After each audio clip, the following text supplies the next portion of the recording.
Esse aqui é o CD player original da Volks, que equipa Golf, Polo, Fox e tem alguns outros players também que é um DIN, né? Esse aqui é o Double DIN. Para quem quer dar um up aí, que tá faltando um grave, principalmente os carros mais populares, tipo Gol, Fox, as portas não são bem tratadas. E você pode dar um up aí instalando um subwoofer amplificado. Eu instalei ele no pós-chave. Assim eu consegui evitar alguns estalos que esse player dá. Ele dá um estalo quando liga, e ele dá dois estalos quando liga e um quando desliga.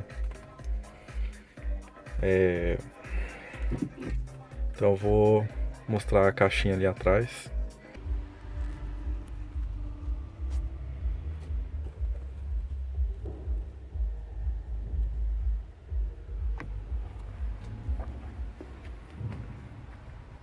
Ela é bem pequena. Acho que é de 5 polegadas esse subwoofer. Quase não ocupa espaço. E dá um grave bacana.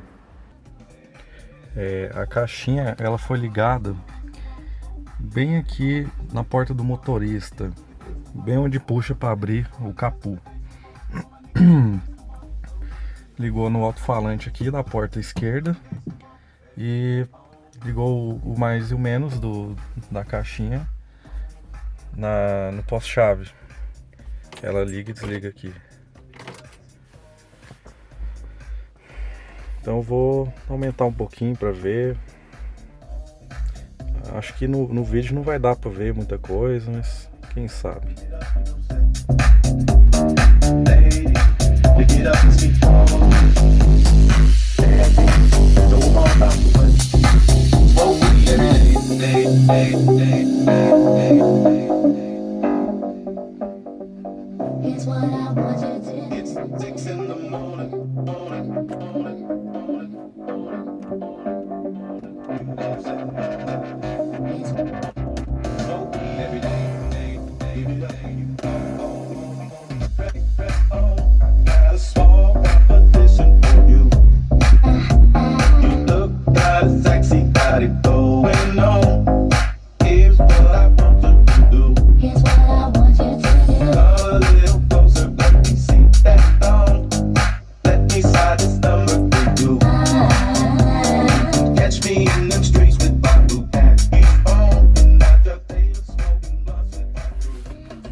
Agora vou desligar tudo e ligar para ver que não tem nenhum estalo. Ficou bem bacana, parece original do carro.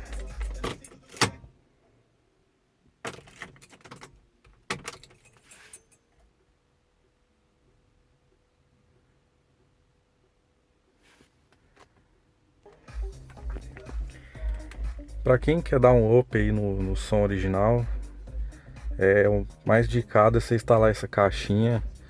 Não vai alterar nada no seu carro, um instalador bom.